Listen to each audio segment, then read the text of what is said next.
នៅក្នុងចិត្តខ្ញុំមានកំណួចមួយមិនអាចបកស្រាយបានមួយច្រើនឆ្នាំហើយ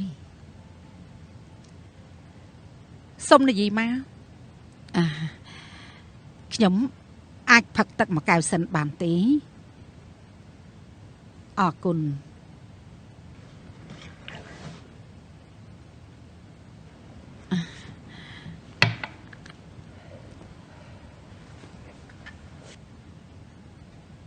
ខ្ញុំមានប្អូនប្រុសម្នាក់ឈ្មោះថាជីងជីងពេលគេអាយុ8ឆ្នាំនោះស្លាប់បាត់ហើយអ្វីត្បិតតែជាឧបទ្ទហេតុមួយប៉ុន្តែខ្ញុំយល់ថាខ្ញុំគឺជាអ្នកធ្វើឲ្យគេស្លាប់ឆ្នាំនោះខ្ញុំក៏ទៅតែអាយុ13ឆ្នាំដែរមានថ្ងៃមួយពួកយើងឆ្លោះគ្នាខ្ញុំច្រានទ្វារហើយក៏ចេញទៅបាត់ប្អូនប្រុសដើរតាមខ្ញុំរហូតបងស្រីខ្ញុំឈប់ស្រឡាញ់បងស្រីហើយណាម៉ាក់មិនស្រឡាញ់បងស្រីលោកប៉ាក៏មិនស្រឡាញ់បងស្រីដែរតែចាំអត់ទៅហើយពេលនេះបងមិននៅទីនេះសំខាន់អ្នកទាំង3ទេបានហើយណាបងស្រីបងចង់ទៅណាហ្នឹងអាយុយចេញចេញបងស្រីជួយខ្ញុំផងបងស្រី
មកដល់ពេលនេះខ្ញុំនៅចាំរូបភាពមួយនោះនៅឡើយប្អូនប្រុសខ្ញុំនៅក្នុងទឹក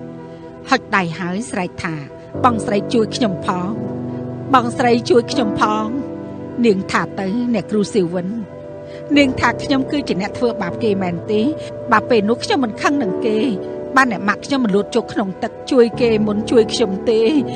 ប្អូនប្រុសខ្ញុំក៏មិនស្លាប់ដែរមែនទេខ្ញុំពិតជាច្រើនឆ្នាំមកនេះខ្ញុំមិនគប្បីចំពោះប្អូនប្រុសរបស់ខ្ញុំអ្នកស្រីយល់ថាអ្នកស្រីធ្វើឲ្យប្អូនប្រុសអ្នកស្រីធ្លាក់ទឹកម្យ៉ាងទៀតអ្នកស្រីយល់ថាព្រោះតែជួយនាងហេតុនេះអ្នកម៉ាក់មិនអាចជួយប្អូនប្រុសបាននាងស្ដាយក្រោយរអៀខ្លួនណាស់ហើយត្រូវហើយឃើញប្អូនប្រុសត្រូវទឹកហូរទឹកបាត់នាងក៏យល់ថាគ្មានលទ្ធភាពខ្លាំងណាស់នាងចាយបន្ធូរអារម្មណ៍បិទភ្នែកស្រូបយកខ្យល់អាកាសពណ៌នាពីអារម្មណ៍របស់អ្នកនាងតិចទៅក្លិនអ្វីទៅគឺជាក្លិនធុកក្រអូបស្វែងយល់ឲ្យបានមកចាប់តិចពណ៌នាថាសាឡុងនេះគឺធ្វើអំពីអ្វីពេលដែលស្ទាបមានអារម្មណ៍យ៉ាងម៉េចគឺកណាត់80គ្រើមខ្លាំងណាស់60នៃនឹងចាយអាននិយាយពីរឿងលើកនោះចេញមកបានទីគឺច្បាស់ជាចំណាយភាពក្លាហានច្រើនណាស់ហើយមែនទីពេលនេះគ្រោះថ្នាក់បានកន្លងផុតទៅហើយពេលនេះនឹងនៅក្នុងបន្ទប់ពិភាក្សាយោបល់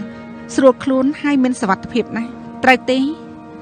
យល់ថាស្ងប់ចិត្តខ្លះហើយនៅធូរច្រើនហើយអញ្ចឹងល្អណាស់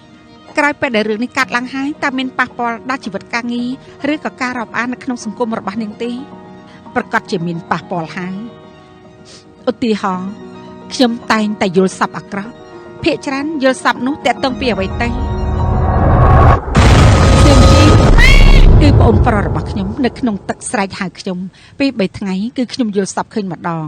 រាល់លើកដឹងខ្លួនឡើងវិញខ្ញុំភ័យខ្លាំងណាស់ខ្ញុំចេះតែយល់ថាប្អូនប្រុសខ្ញុំដូចជានៅរស់នៅឡើយទេខ្ញុំយល់ថាគេដូចជានៅរស់អារម្មណ៍បែបនេះដូចជាការឆ្លងកាត់លើកនោះខ្លាំងណាស់ធ្វើឲ្យនាងដូចជាទៅកាន់នៅកន្លែងកាត់ហែនម្ដងទៀតត្រូវទេក្រៅពីនេះហើយមានអ្វីខុសប្រក្រតីទេខ្ញុំនៅតែភ័យខ្លាចនៅកន្លែងបិទចិត្តដដែលខ្ញុំចូលទៅភ្លាមគឺដូចជាថប់ដង្ហើមយ៉ាងអញ្ចឹងគឺភ័យខ្លាំងណាស់អ្នកនាងចាញ់នៅទីនេះគ្មានបង្អួចដែលអាចបើកបានទេ នាងយល់ថាភ័យខ្លាចដែរទេមានបន្តិចដែរប៉ុន្តែបន្ទប់របស់នាងនេះនៅតែធំដដែលម្យ៉ាងទៀតមានម្នាក់នៅទីនេះទៀតផងញ៉ាំទឹកក្តៅសម្រួលអារម្មណ៍តិចទេ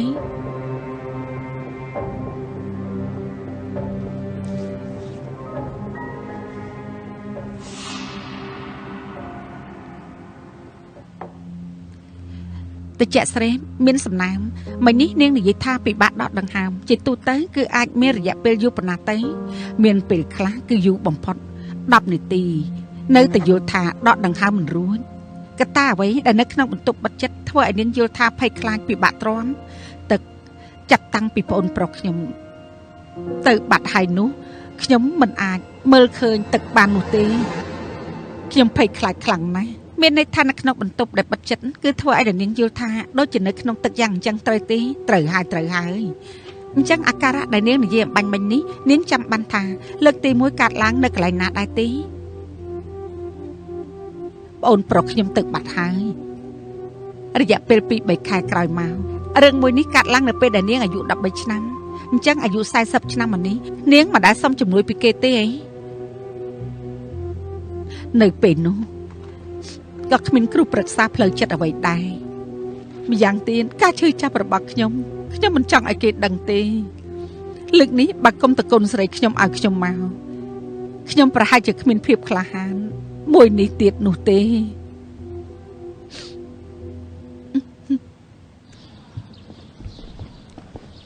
ញ៉ាំបាយហើយអមេក៏ញ៉ាំម្នាក់ឯងមុនចឹងស៊ីជីណាថ្ងៃនេះដោយសារតែបានឯងនឹងជាហួយជួយកុំគួរសមអីគេគឺជាមិត្តភ័ក្តិរបស់ហតុនដែលល្អជាងគេគ្រូរបស់គេដូចជាគ្រូរបស់ខ្ញុំថ្ងៃក្រោយរឿងអីអាចទ្រូសាំរកខ្ញុំបាន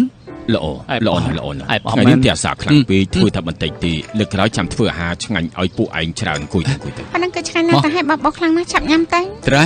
សិតតែគ្នាឯងនោះទេមិនអីទេមុននេះឮហតុននិយាយពីឯងរហូតស្មានម្ដងថាចរិតឯងនេះគឺរស់រវើកយ៉ាងនេះកម្មវិធីជជែកកំសាន្តនៅពេលយប់ខ្ញុំធ្លាប់ស្ដាប់ធ្វើបានល្អអរគុណលោកគ្រូនេះដែលសារតែមានការចូលរួមពីអ្នកគ្រូហើផងដែរលោកគ្រូលោកធ្លាប់ស្ដាប់កម្មវិធីរបស់យើងហ៎គឺប្រកាសណាស់ឯងគឺជាសិស្សរបស់គ្រូត្រូវតែគ្រប់គ្រងពីមុនធ្លាប់ជួបជាហួយហើយមិនត្រឹមតែជាបណ្ឌិតទេនៅក្នុងជីវិតគឺជាជំនួយការដ៏ល្អម្នាក់ទៀតមិនអាចទៅថាបណ្ឌិតបានទេប្រៀបជាមួយនឹងលោកគឺអត់ខ្ញុំគ្រាន់តែជាគ្រូបង្រៀនម្នាក់តែប៉ុណ្ណោះមកញ៉ាំទៅលោកគ្រូ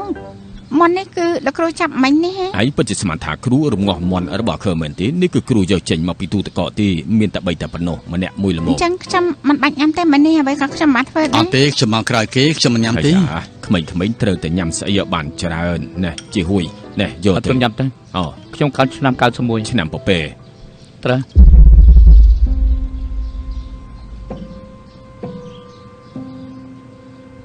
យ៉ាងម៉េចលោកសាស្ត្រាចារ្យអញ្ចឹងឯងបងហើទុន1ឆ្នាំហើយត្រូវហើយខ្ញុំឆ្នាំស្វាខ្ញុំអាយុស្វាហើទុនលោកហៅខ្ញុំថាម៉េចស៊ីជានពីមុនឯងមកពីណាទៅ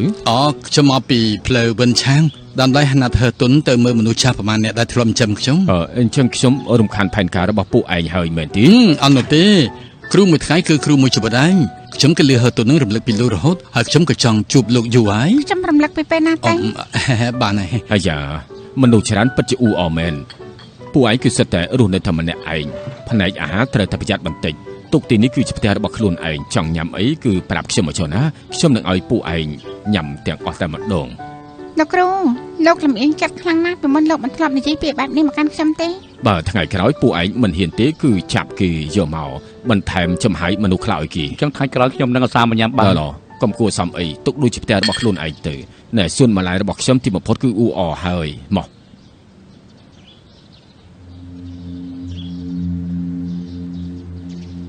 ញ៉ាំទៅ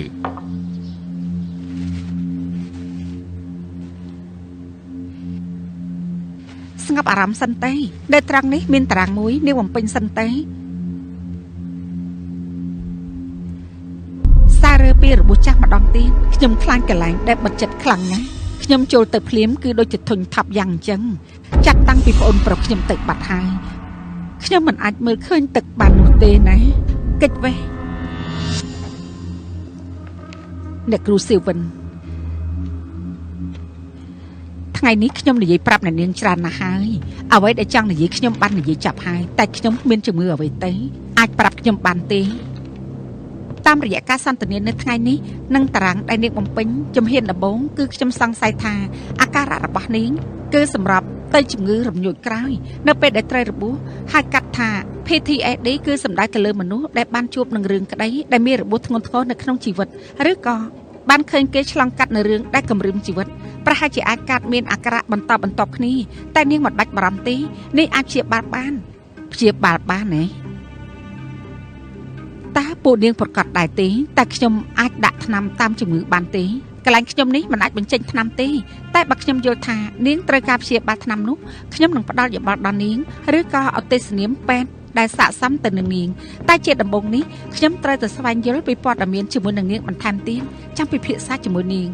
ហើយព្យាបាលតាមក្រោយចំពោះជំងឺ TSD នេះវិធីដែលអាចព្យាបាលបានមានប្រសិទ្ធភាពបំផុតជាមួយនៅក្នុងចំណោមវិធីនៅពេលនេះខ្ញុំជួយធ្វើការវឹកហាត់រក្សាលំនឹងនិងអារម្មណ៍ឲ្យនាងមួយទៀតគឺប្រឈមមុខនឹងរបួសហើយរួមការបញ្ចូលគ្នាជាមួយមុខរបួសព្រោះតែរបួសនេះអាចប៉ះពាល់ដល់ការចងចាំរបស់ពួកយើងតាមរយៈការព្យាបាលអាចជួយនាងបានរៀបចំការចងចាំបែកខ្ញែកនោះសាជាថ្មី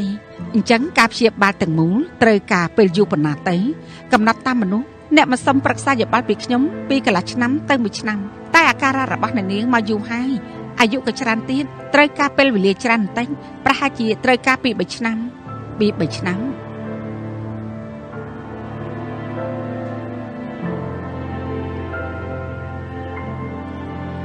ខ្ញុំប្រហែលជាចាំពី3ឆ្នាំមិនបានទេពី3ឆ្នាំគឺយូរខ្លាំងណាស់គុណដែរទេហ្នឹងមិនអីទេជិតដល់ហើយព្រោះយើងត្រូវចាំជាហួយដែរទេចាំគេធ្វើអីទៅគេចតឡានប្រកាសជាយឺតមិនអីទេគឺត្រង់នេះឡំមកហើយដល់ហើយអើយស្វាគមន៍មកទិញផ្លែមើលចុះហឺទុនគេបានទិញផ្លែឈើមកអូយកុំទិញមកអីថ្ងៃក្រោយណាមកតែខ្លួនទៅទេមកមែនហើយខ្ញុំណែនាំឲ្យស្គាល់នេះគឺជាអ៊ំឈីសួស្ដីអ៊ំឈីសួស្ដីអ៊ំស្រីអ្នកទាំងពីរពិតជាស្អាតមែនភ្នែកធំមាត់តូចស្អាតខ្លាំងណាស់អង្គុយមកមែនអង្គុយមកផ្លែឈើមកដល់ហើយផ្លែឈើអ៊ំឈីនេះគឺសួស្ដីអ៊ំឈីគឺហឺទុនទុនញ៉ាំផ្លែឈើទៅញ៉ាំផ្លែឈើញ៉ាំផ្លែឈើនិយាយឈើនិយាយមកញ៉ាំផ្លែឈើសួស្ដីលោកយាយមិនកាប់ផ្ទះលោកមានមនុស្សច្រើនយ៉ាងនេះចឹងគឺបែបនេះគ្មានមធ្យោបាយទេពិតជាស្អាតមែនឆ្នាំនេះអាយុប្រហែលហើយឆ្នាំនេះខ្ញុំអាយុស្របាលខែសំគ្នាខ្លាំងណាស់ស្វាមួយគូអាយុស្របាលខែអត់ពេកអីឲ្យនាងហើញ៉ាំផ្លែឈើផ្ទះអ្នកនាងមានអ្នកណាទៀតផ្ទះអ្នកនាងណាផ្ទះខ្ញុំគឺខ្ញុំនិងម៉ាក់ខ្ញុំនៅជាមួយគ្នាអញ្ចឹងនឹងធ្វើការងារអីទៅពេលនេះខ្ញុំថាកុំឲ្យនិយាយច្រើនពេកបានទេគិតតែពីញ៉ាំទៅត្រូវឲ្យញ៉ាំទៅញ៉ាំផ្លែឈើទៅញ៉ាំទៅមិនអីទេអ្នកមីងខ្ញុំជាគ្រូប្រឹក្សាផ្លូវចិនខ្ញុំជាអ្នកនិយាយទេមានន័យថាអ៊ំធុញថប់ក្នុងចិត្តមិនសប្បាយចិត្តអាចរើហឺទុនជជែកគ្នាលេងរួចហើយក៏ស៊ឺប្រៃកម្មវិធីហឺទុននោះខ្ញុំចូលចិត្តខ្លាំងណាស់ខ្ញុំស្ដាប់ឮសំឡេងរបស់នាងខ្ញុំគឺបានស្រួលចិត្តខ្លាំងណាស់ខ្ញុំក៏អញ្ចឹងដែរខ្ញុំអាចម្នាក់នេះគឺជីហួយមកចូលមកនេះជាមិត្តភក្តិរបស់ខ្ញុំឈ្មោះជីហួយសួស្ដីលោកពូមកចូលមកគួយទេគួយបោះខ្ញុំយករបស់មកឲ្យអ្នកទាំងអស់គ្នាសូមអញ្ជើញគួសមម្លេះហើយជីហួយពួកគាត់សិតតាជាអ្នកផ្ទះរបស់ខ្ញុំឯងមើលមិនដឹងទេអ្នកទៅពីមកដល់ជួរហើយខ្ញុំតែម្ដងក៏ញ៉ាំផ្លែឈើរហូតដែរមានស្អីពុំនោះទេឲ្យក្មេងម្នាក់នោះទៅធ្វើការងារបន្តិចទៅទុកពេលឲ្យខែផងធ្វើស្អីនឹងតែល្អទេត្រូវហើយត្រូវជាហួយឯងធ្វើការងារអីដែរទៅខ្ញុំរៀនពេទ្យដែរអើយការងារមួយនេះល្អណាស់បានលុយច្រើនណាស់ខ្ញុំប្រាប់អ្នកតគ្នាជាហួយពិតជាប្រកែគ្រូពេទ្យម្នាក់ជំនាញខាងចាក់មជុលអូយក្មេងម្នាក់នេះសរសៃប្រសាទអីព្យាបាលជំងឺឡប់សតិក្មេងពីរនាក់នេះអញ្ចឹងជាហួយឯងចេះធ្វើម្ហូបដែរទេ ចេះបន្តិចដែរ អញ្ចឹងទៅផ្ទះបាយជួយណាមីងទៅចាំមិនដែរ ល្អគ្មានបញ្ហា មី ទេ ងខ្ញុំក៏អាចធ្វើបានដែរ អឺ កុំអីកុំអី គួ គួ យ យ ចុ ចុ ះ ះ ទៅ ទៅគួយចុះ គួ ទៅ យទៅ ម្នាក់គ្រប់គ្រាន់ហើយណាខែជជែកគ្នាលេងទៅមក ចាំខ្ញុំទៅជួយ ខែជជែកគ្នាលេងទៅ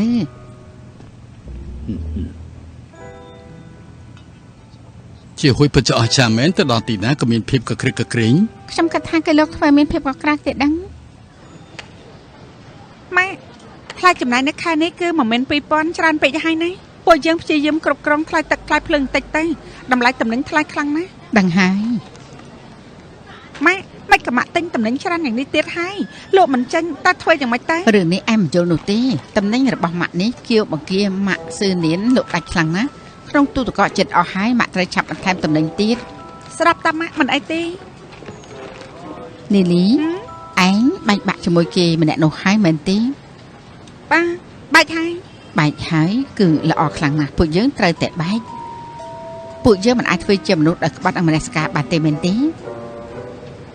ម៉ាក់ប៉ាត់ជាកាត់បែបនេះមែនទេ ប្រកាសណាពួកយើងធ្វើជាមនុស្សត្រូវតែមានកំណើតគេបោកប្រាស់ឯងហើយតែពួកយើងត្រូវតែបើកចំហត្រឹមត្រូវតែមែនទេ ម៉ាក់កាត់បែបនេះបានគឺល្អណាស់យ៉ាងណាបែកគ្នាហើយហាងនេះត្រូវតែសង់គេវិញ ឯងនិយាយថាម៉េច ហាងនេះត្រូវតែសង់គេវិញ មិនមែនទេហ្វាំងចុងអ៊ីជាតកែធំម្នាក់ពួកយើងយកហាងមួយពីគេតែវាយ៉ាងម៉េច នោះគ្មានជួបបាច់ទេគេគឺជាអ្នកចាញ់លុយគេជាអ្នកសម្រេចចិន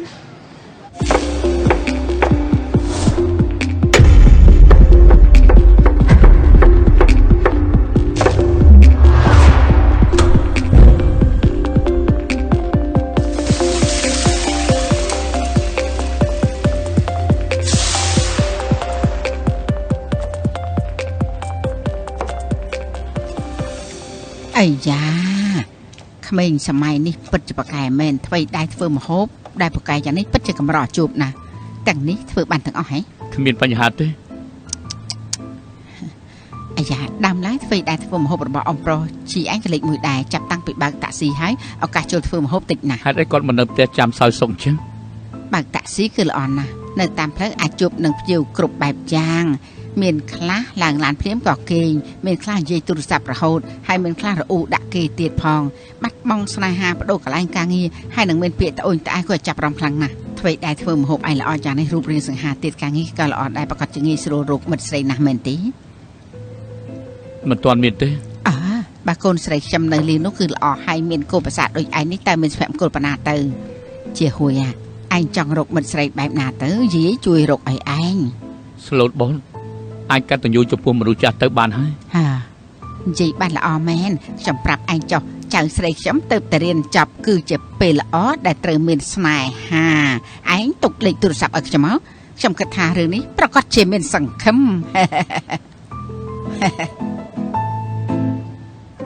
ហ្វាំងចុងអ៊ីម្នាក់នេះមិនក៏កំរិះជាងឪពុកស្លាប់របស់គេនោះទៅទៀតអញ្ចឹងគេជាអ្នកខុសមុនគេមិនគួរណាសងសំណងទេម្យ៉ាងទៀតរបស់ដែលជូនគេឲ្យមិននឹងសំថាយកទៅវិញទៀតទៅក៏តែគេជាមនុស្សដែលជោគជ័យម្នាក់ទៀតផងខ្ពើមណាស់ម៉ាក់ដែលគ្មានវប្បធម៌ចេះដឹងជាងគេឆ្ងាយណាស់ ម៉ាក់ប៉ាត់ជាចង់បានហាងមួយនេះប៉ាត់មែនទេ ប្រកាសណាស់ ល្អអញ្ចឹងខ្ញុំត្រូវគ្នាជាមួយគេវិញតែ មិនមែនទេហេតុអីទៅ គេបាននិយាយឲ្យនៅជាមួយគេទៅអាចហៅអានេះមកបានទេ អើយមិនមែនទេលីលីតើឯងគិតយ៉ាងម៉េចនឹង ខ្ញុំគិតយ៉ាងម៉េចបានសំខាន់ទេសំខាន់គឺម៉ាក់ខ្ញុំពេញចិត្តខ្ញុំត្រូវតែគិតពីម៉ាក់ខ្ញុំអញ្ចឹងខ្ញុំពលីខ្លួនឯងបន្តិចទៅគឺបានបាត់ទៅហើយ មិនមែនទេលីលីរឿងអ្វីក៏អាចមានវិធីដោះស្រាយបានដែរឯងថាតើត្រូវទេឯងថាមើលល្អសងក៏សងលុយរបស់ប្រុសចង្រៃម្នាក់នេះម៉ាក់មិនចង់បានទៀតនោះទេ នៅតំបន់នេះមានតម្លៃ50-60ម៉ឺនគួរឲ្យស្ដាយបន្តិចហើយ 50-60ម៉ឺនទុកជាស្អីទៅម្ដាយកូនយើងសំចៃបន្តិចក៏អាចរកវិញបានដែរមែនទេ ម៉ាក់ខ្ញុំនិយាយលេងទេមិនក៏ម៉ាក់ងាយស្រួលបោកយ៉ាងនេះអញ្ចឹងសំណាងល្អដែលខ្ញុំគ្មានដំណោះពុជពីម៉ាក់ ឯងមានន័យថាម៉េចទៅឯងនិយាយឲ្យច្បាស់មកមើល ម៉ាក់ទុកចិត្តចាស់ជាច្រើនឆ្នាំមកនេះខ្ញុំមិនបានខំប្រឹងអត់ប្រយោជន៍នោះទេខ្ញុំបានសំបដាការខ្លះឲ្យខ្លួនឯងទៀតផងហាងមួយនេះគឺតាំងពីថ្ងៃទី2មកខ្ញុំបានបង្វិលលុយឲ្យគេរួចហើយពេលនេះពួកយើងរួចគ្នាហើយ នេះ ពីពេលនេះតែម្ដាច់កូនយើងគឺត្រូវតែខំប្រឹងធ្វើការហាងនេះគឺជារបស់ពួកយើងហើយណា ហើយយ៉ាឯងថាចាយបណ្ដាការរបស់ឯងអស់ហើយអញ្ចឹងថ្ងៃក្រោយឯងរៀបការគិតយ៉ាងម៉េចទៅ ខ្ញុំមិនរៀបការទេ និយាយផ្ដេស ឲ្យតែម៉ាក់មិនស្អប់ខ្ពើមខ្ញុំរស់នៅជាមួយម៉ាក់អស់មួយជីវិតណាអូខេ ឯងកុំនិយាយពាក្យបែបនេះជាមួយម៉ាក់អីឯងខ្លួនឯងមានផ្ទះមកនៅក្រែងតែនាងនៅទីនេះតែមានរឿងអីទៅឆាប់ទៅផ្ទះវិញទៅ ខ្ញុំមានផ្ទះមកពីណាទេផ្ទះរបស់ខ្ញុំនោះគឺជួលគេមិនមែនទិញដាច់នោះទេ ជួលផ្ទះក៏ត្រូវការលុយដែរ ក៏មិនមែនទុកចោលដែរក្រែងអាហារបើការិយាល័យនៅទីនោះហើយ នីលីតើឯងឆ្លោះគ្នាហើយមែនទេហា អត់ទេ មែនទេ ម៉ាក់ខ្ញុំមកវិញកំដរម៉ាក់ប្រហែលថ្ងៃមិនបានទេអីម៉ាក់មិនចង់ឲ្យខ្ញុំនៅទេអី ចង់ឯងកំដរម៉ាក់សប្បាយចិត្តខ្លាំងណាស់ សប្បាយចិត្តណាស់មានកូនស្រីនៅកំដរហើយត្រូវតែសប្បាយចិត្ត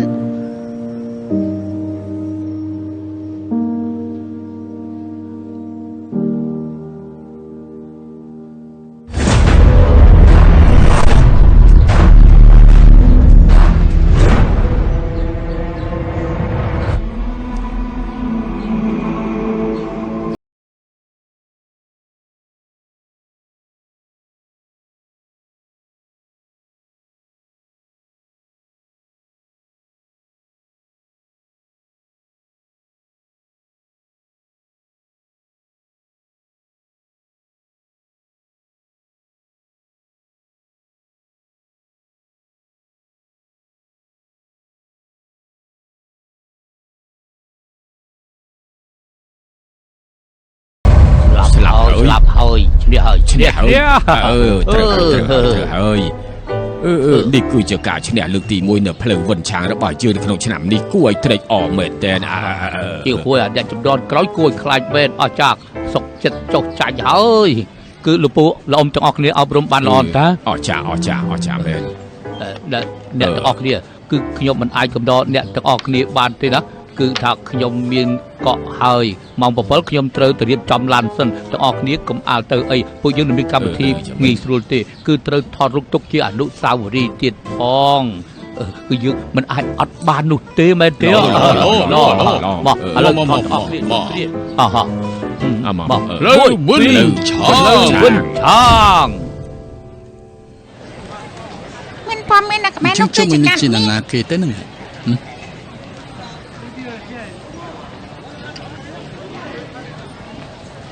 អញបងខ្វល់អីខ្ញុំក៏មានកាត់មានដែរអញទៅយកភេសជ្ជៈឲ្យបងប្រុសไปអាក្បាលមួយនោះទេ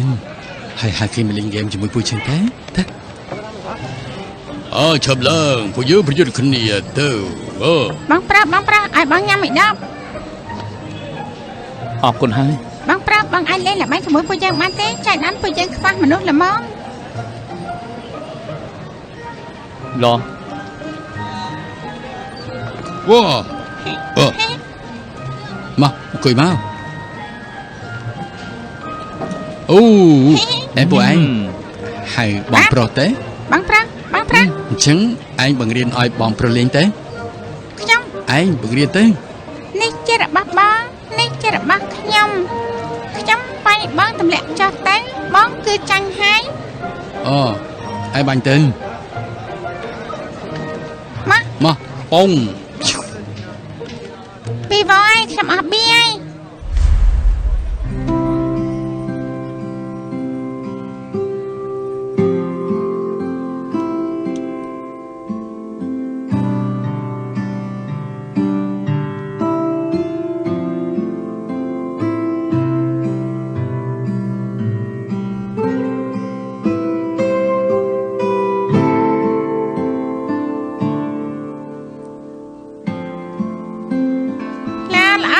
ទីនេះពិតជាមានចំហាយមនុស្សខ្ញុំបាញ់គេហើយឯងបាញ់ទៅចាញ់តែដល់មានឯងចាញ់តែឆ្មាញ់បាញ់មិនយាយមិនទេគឺខ្ញុំមានការភ្ញាក់ផ្អើលឯងមិនដូចជាក្មេងដែលបាត់បង់គ្រួសារគេសិតតែនិយាយបែបនេះឯងអ្នកជិតខាងសិតតែទុកខ្ញុំគឺដូចជាកូនប្រុសបង្កើតរបស់គេអញ្ចឹង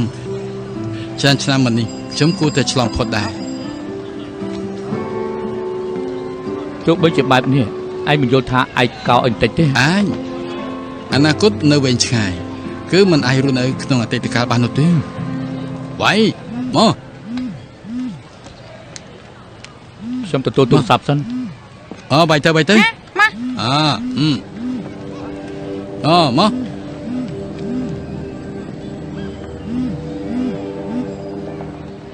អាឡូប៉ា មក ឡោះ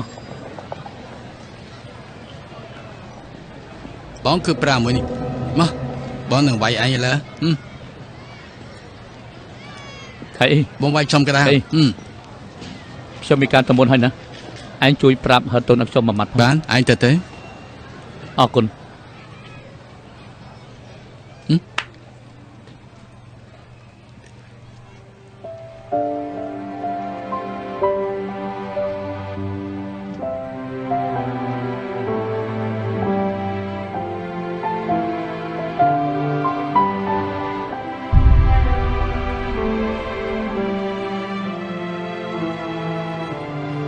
ឆាប់ទៅ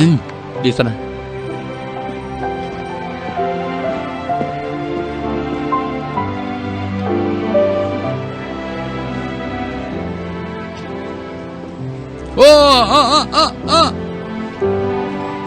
អូចាប់អាយ៉ាអូ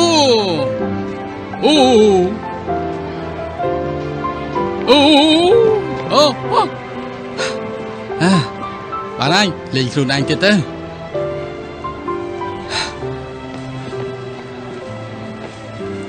អាណានិយាយចូលហួយ គេលើកទូរស័ព្ទហើយក៏សុំទៅមុនបាត់ហើយខ្ញុំប្រាប់ចុះណាគេជារូបរាងមនុស្សតួអង្គអាក្រក់ទទួលភារកិច្ចសំខាន់ អេលោកនៅទីនេះមិនអន់ទេ នៅផ្លូវប៊ិនឆានេះខ្ញុំគឺជាបងធំ ខ្ញុំមើលដឹងហើយកូនចាស់របស់លោកទីនេះក៏ប្រកែកណាស់ដែរ ឲ្យប្រាប់នាងរឿងមួយចុះណាកម្មវិធីជជែកកំសាន្តនៅពេលយប់ចង់ធ្វើកម្មវិធីស្ពានដួងចិត្ត ស្ពាននៃដងចិត្តគឺជាអ្វីទៅ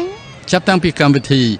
សេណូលើកមុនត្រូវបានបញ្ចប់ហើយមានប្រិយមិត្តស្ដាប់ជាច្រើនអញ្ចឹងខ្ញុំក៏ចង់ធ្វើការប្រឹក្សាមួយនៅក្នុងជីវិតពួកគេមិនដឹងថាត្រូវឆ្លងកាត់អ្វីនោះទេអាចនឹងបានគ្រូប្រឹក្សាជំនាញចៃដន្យក៏មានគ្រូប្រឹក្សាជាច្រើនទៀតពេលដែលស្ដាប់ទៅក្នុងកម្មវិធីនេះគឺ100ពួកយើងប្រាប់ថាពួកគេគឺអាចធ្វើប្រឹក្សានៅក្នុងតម្លៃថោកមួយហើយនេះពួកយើងយកពួកគេមកចូលរួមធ្វើជាស្ពានជាមួយគ្នាទៅ រឿងនេះមានអត្ថន័យខ្លាំងណាស់ខ្ញុំអាចចោះឈ្មោះផងបានទេ ប្រកាសហើយនាងគឺជាគ្រូប្រឹក្សាផ្លូវចិត្តផ្លាកមាស លោកល្មមបានហើយ ហើយទុននាងនៅចាំនៅពេលនោះទេតែខ្ញុំរនាងខ្ញុំនិយាយថាហេតុអ្វីបានជាចង់បើកការិយាល័យប្រឹក្សាផ្លូវចិត្ត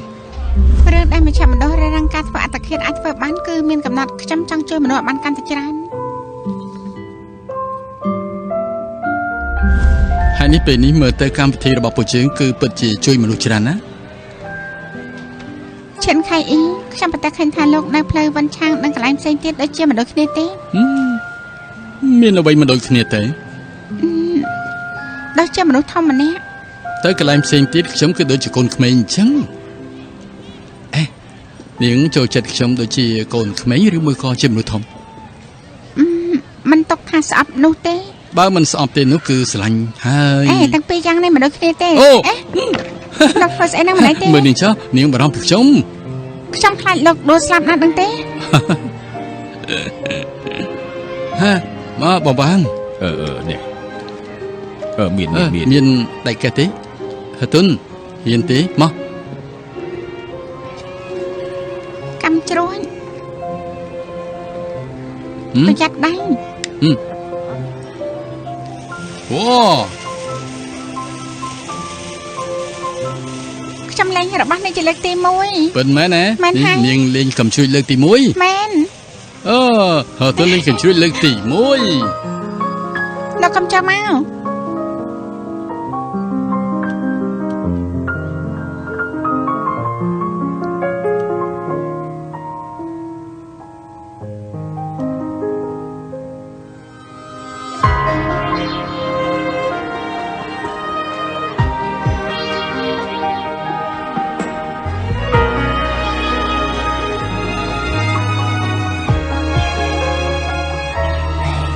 晨曦绽放出一朵花语，家里有你与咖啡的香气，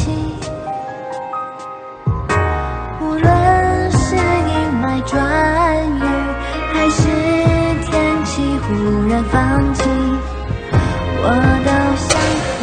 你在一起。一阵雨轻轻地远远地飘出了天际，也带走我蓝色和多云的回忆。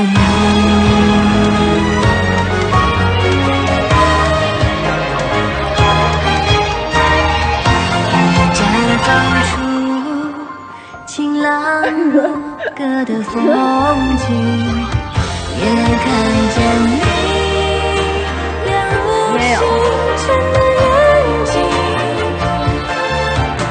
它温暖我的笑容，倾听我真实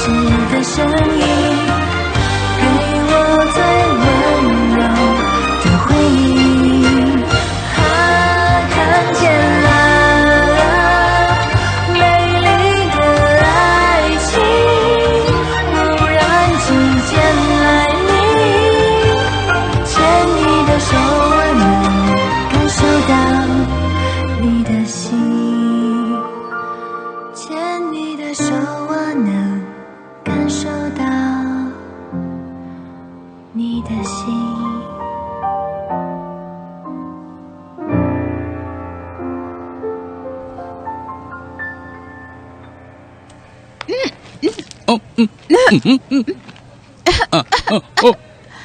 សំដៅខ្ញុំគ្រាន់តែចង់ក្អួតតែប៉ុណ្ណោះ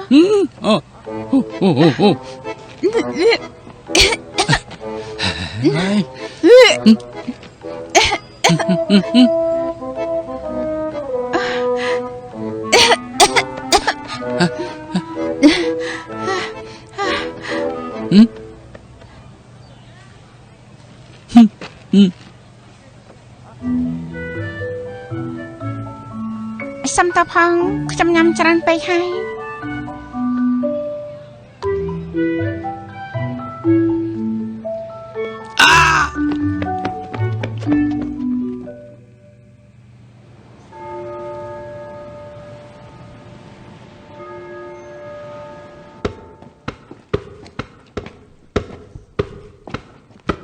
ទទួលបាល់ខ្ញុំនៅទៅតន់មិនបានឆ្ងាយឯងត្រូវតែប្រើជើងរុញរកវិធីឲ្យត្រូវទើបអាចជោគជ័យបានពាក់កណ្ដាល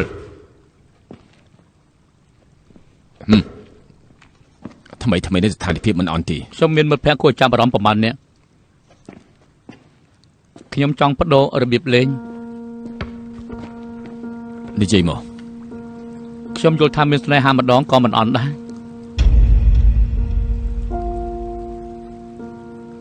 ទីបំផុតកូនប្រុសធំពេញវ័យហើយល្បែងគឺជាល្បែងអ្វីដែលគេចាប់អារម្មណ៍នោះគឺជាលទ្ធផលដំណាក់កាលមិនសំខាន់ទេប៉ុន្តែមានរឿងមួយអាចត្រូវប្រយ័ត្នណាយករបស់ឲ្យបានសិន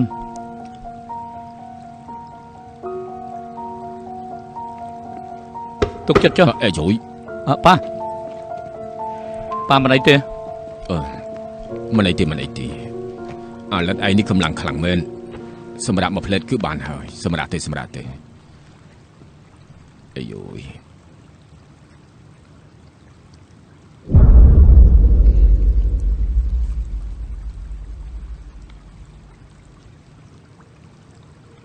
ត្រូវហើយ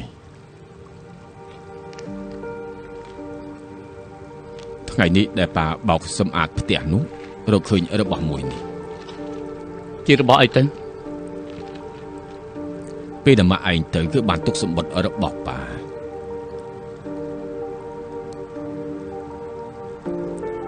ណាស់ហើយចុះថ្ងៃនេះកម្របានពួយជាងសប្បាយចិត្តយ៉ាងនេះណា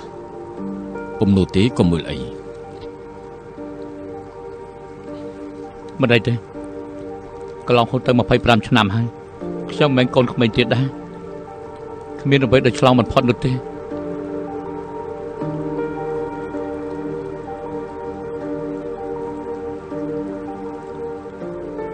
ពុំនោះទេប៉ាអានឲ្យឯងស្ដាប់ចុះ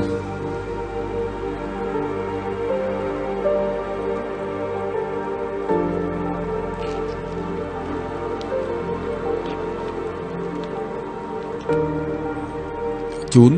ចំពោះជីឆឹងលោកធ្លាប់សម្ដែងជាតួអង្គដ៏សំខាន់នៅក្នុងជីវិតរបស់ខ្ញុំបងប្រុសរបស់ខ្ញុំមិត្តភ័ក្តិរបស់ខ្ញុំប្តីរបស់ខ្ញុំនៅក្នុងទំនាក់ទំនងទាំងអស់នេះខ្ញុំគឺជាអ្នកទទួលយកម្នាក់គ្រប់យ៉ាងរបស់ខ្ញុំបូករួមទាំងជំងឺរបស់ខ្ញុំបោះបង់ចោលគ្រប់យ៉ាងហើយក៏ចាកចេញទៅ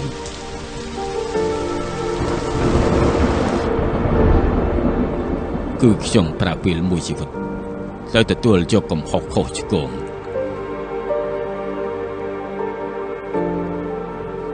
ខ្ញុំទុកកូនឲ្យបងគឺព្រោះតែបងស្រឡាញ់គេរហូតមកសង្ឃឹមថាបងអាចការពារសុវត្ថិភាពរបស់គេបន្តទៀតបានផ្ដល់ជីវិតនឹងនៅឲ្យគេខ្ញុំនឹងប្រើវិធីរបស់ខ្ញុំ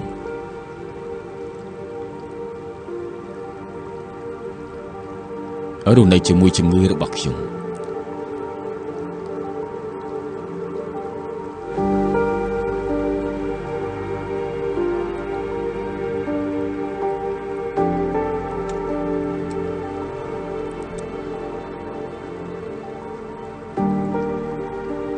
បើកុំតែជីមីងឈុងម៉ាក់ឯងមិនអាចខ្លាចទៅជាបែបនេះទេ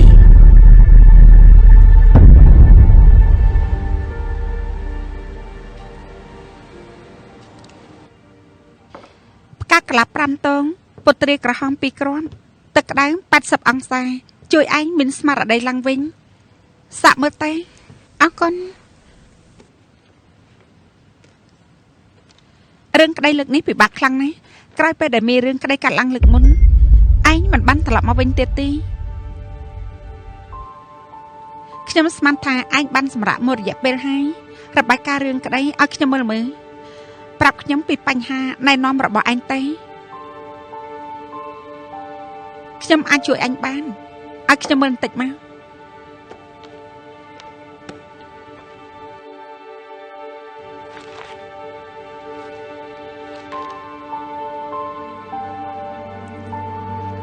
ប្រាប់ពីបញ្ហាណែនាំរបស់ឯងទេប្រឡងអារម្មណ៍របស់អ្នកមកសុំប្រឹក្សា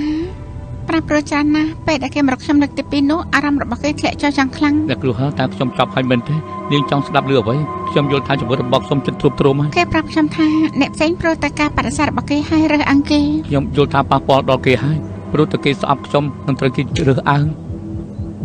តែលើកទី3ពេលដែលគេមករកខ្ញុំនោះពេលនោះគេមានលក្ខណៈចង់វាយប្រហារយ៉ាងខ្លាំងខ្ញុំមិនសប្បាយចិត្តទេគេប្រាប់ខ្ញុំយ៉ាងសប្បាយចិត្តថាអ្នកផ្សេងព្រោះតែការបដិសេធរបស់គេឲ្យខ្លាំងគេមនុស្សបញ្ចេញអំណាចក្នុងកម្រិតស័ក្តិសមបំណុលទេអ្នកផ្សេងគឺនឹងចេះតែគិតថានាងស្រួលធ្វើបាបគេនឹងជន់នាងនៅពីក្រោមជើងរហូតជប់នោះ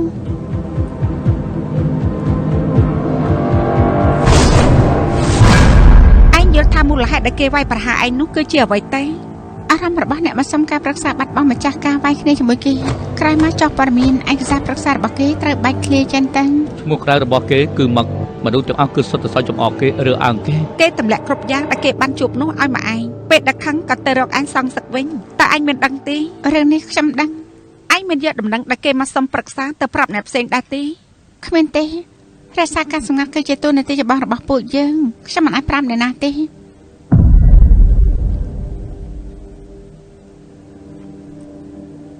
ញ៉ាំមួយម៉ាត់ទៀតទេ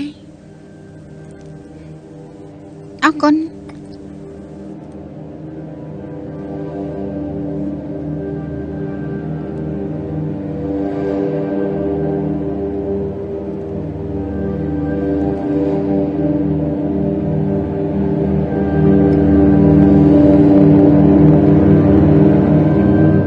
ក្រៀមស្ងួតជាពាក្យប៉ិនចម្លែកណាស់ពិតជាចម្លែកមែន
隙，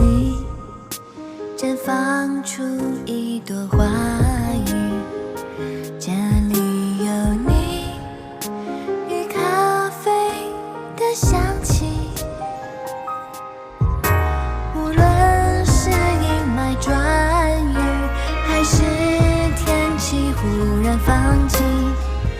我都想和你在一起。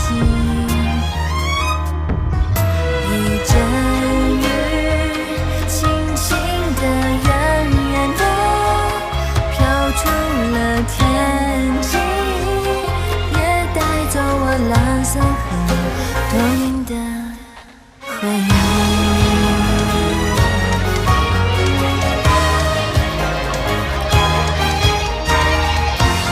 绽放出晴朗如歌的风景，也看见你亮如星辰的眼睛，它温暖我的笑容，倾听我真实的声音，给我最温柔的回应。看见了